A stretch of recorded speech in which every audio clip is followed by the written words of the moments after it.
बुद्धिमान बंदर और मगरमच्छ। एक था घना जंगल, जहाँ जानवर एक दूसरे के साथ बहुत प्यार से रहा करते थे। उस जंगल के बीच एक बहुत सुंदर और बड़ा तालाब था। उस तालाब में एक मगरमच्छ रहता था। तालाब के चारों ओर बहुत सारे फलों के पेड़ लगे हुए थे। उनमें से एक पेड़ पर बंदर रहता था। बंदर और मगरमच्छ एक दूसरे के बहुत अच्छे दोस्त थे। बंदर पेड़ से मीठे और स्वादिष्ट फल खाता था और साथ ही अपने दोस्त मगर को भी देता था।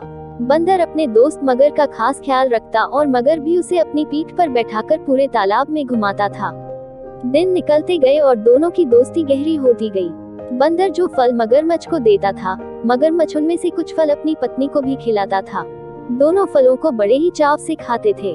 बहुत दिनों के बाद एक बार मगर की पत्नी ने कहा कि बंदर तो हमेशा ही स्वादिष्ट फल खाता रहता है, जरा सोचो उसका कलेजा कितना स्वादिष्ट होगा। वह मगर से जिद करने लगी कि उसे बंदर का कलेजा खाना है।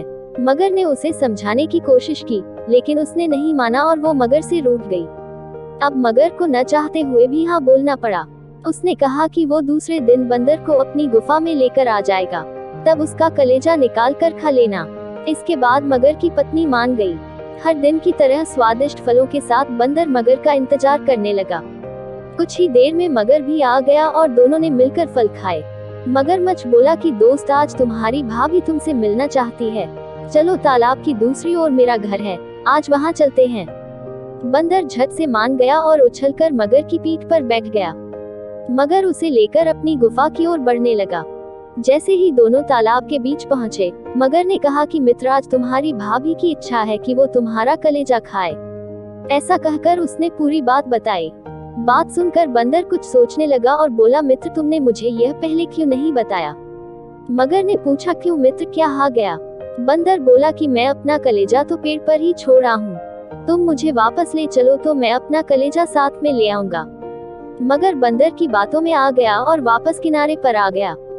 वो दोनों जैसे ही किनारे पर पहुँचे, बंदर झट से पेड़ पर चढ़ गया और बोला कि मूर्ख, तुझे पता नहीं कि कलेजा हमारे अंदर ही होता है। मैं हमेशा ही तुम्हारा भला सोचता रहा और तुम मुझे ही खाने चले थे। कैसी मित्रता है यह तुम्हारी, चले जाओ यहाँ से। मगर अपनी करनी पर बहुत शर्मिंदा हुआ और उसने बंदर से माफी मांगी, लेकिन अब बंदर उसकी बातों में नहीं आने वाला था। कहानी से सीख। इस कहानी से हमें यह सीख मिलती है कि संकट के समय हमें घबराना नहीं चाहिए। मुसीबत के समय अपनी बुद्धि का उपयोग कर उसे दूर करने का उपाय सोचना चाहिए। नंबर 2, मूर्ख बकरी की कहानी। एक जंगल में दो बकरियां रहती थीं।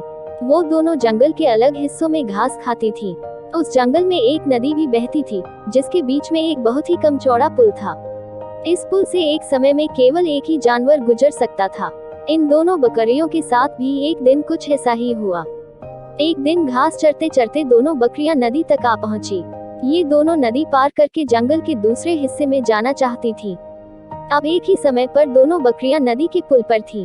पुल की चौड़ाई कम होने के कारण इस पुल से केवल एक ही बकरी एक बार में गुजर सकती थी, लेकिन दोनों में से कोई भी पीछे हटने को तैयार नहीं था। इस पर एक बकरी ने कहा, सुनो, मुझे पहले जाने दो, तुम मेरे बाद पुल पार कर लेना। वहीं दूसरी बकरी ने जवाब दिया, नहीं, पहले मुझे पुल पार करने दो, उसके बाद तुम पुल पार कर लेना। यह बोलते बोलते दोनों बकरियां पुल के बीच तक जा पहुंची। दोनों एक दूसरे की बात से सहमत नहीं थीं। अब बकरियों के बीच तू मैं शुरू हो गई। पहली बकरी ने कहा, पहले पुल पर मैं आई थी, इसलिए पहले मैं पुल को पार करूंगी। तब दूसरी बकरी ने भी तुरंत जवाब दिया, नहीं, पहले मैं पुल पर आई थी, इसलिए पहले मैं पुल पार करूंगी। यह झगड़ा बढ़ता चलता जा रहा था। इन दोनों बकरियों को बिल्कुल भी याद नहीं रहा कि वह कितने कम चौड़े पुल पर खड़ी हैं। दोनों बकरियां लड़ते लड़ते अचानक से नदी में गिर गईं। नदी बहुत गहरी थी और उसका बहाव भी तेज था, जिस कारण दोनों बकरियां उस नदी में बहकर मर गईं। कहानी से सीख। झगड़े से कभी किसी समस्या का हल नहीं निकलता, उल्टा इससे सभी का नुकसान होता है। इसलिए ऐसी अवस्था में शांत दिमाग से काम लेना चाहिए।